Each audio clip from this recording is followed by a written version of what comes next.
আল্লাহ রাব্বুল আলামিন নবীজিকে বললেন, নবী গো আপনি বলে দেন, কুল কুল, ও নবী আপনি বলুন, ইন কুনতুম তুহিব্বুনাল্লাহ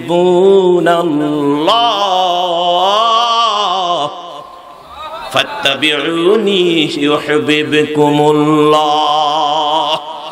ও নবী আপনি বলুন, যারা আমি আল্লাহকে ভালোবাসতে চায়, আমি আল্লাহর ভালোবাসা যারা পেতে চায়, আমি আল্লাহকে যারা মহব্বত করে ভালোবাসে, আমি আল্লাহকে যারা পেতে চায় ভালোবাসতে চায়, তারা যেন আপনি নবীর ইত্তেবা করে। সুবহানাল্লাহ কোন ফাত্তাবিউনি, অতঃপর যেন আপনি নবীর কি করে, ইত্তেবা মানে কি, অনুসরণ করা। নবী যা করতে বলেছেন তাই করা, নবী যা নিষেধ করতে বলেছেন তা থেকে ফিরে আসা। কথা বলেন। নবীজি নামাজ পড়তে বলেছে, আমরা কি নামাজ পড়ি? কিভাবে নামাজ পড়েন করেন? রাসূলের নামাজ হয়? রাসূল যেভাবে নামাজ পড়ে সেভাবে নামাজ হয়? সেভাবে নামাজ হয় না। এখানে অনেকে আছেন, আল্লাহর কসম করে বলছি রে ভাই, এখানে অনেকে আছেন এখনো সুদের সাথে জড়িত। আমার রাসূল সুদ খাইছে এর প্রমাণ কেউ দিতে পারবে? আমার রাসূলের সাহাবা সুদ খাইছে প্রমাণ দিতে পারবে? আমার রাসূল ঘুষ খাইছে কেউ প্রমাণ দিতে পারবেন? আমার রাসূলের সাহাবারা ঘুষ খাইছে প্রমাণ দিতে পারবেন? অথচ আমরাই সুদ খাই, আমরাই ঘুষ খাই, অথচ বুক ফুলে বলি আমরা রাসূলের উম্মত। লজ্জা লাগে না?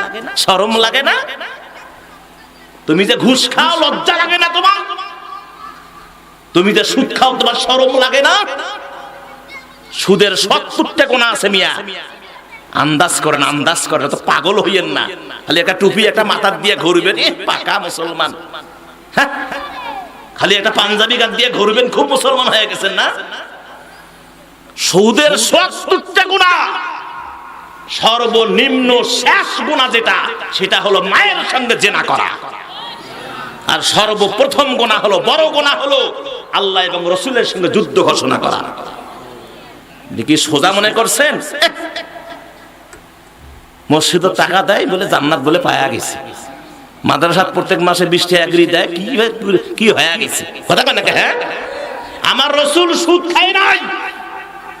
আপনাকে সুদ থেকে সুদের কপালে লাথি মেরে আপনাকে ফিরে এসে বলতে হবে আমি রাসূলের উম্মত।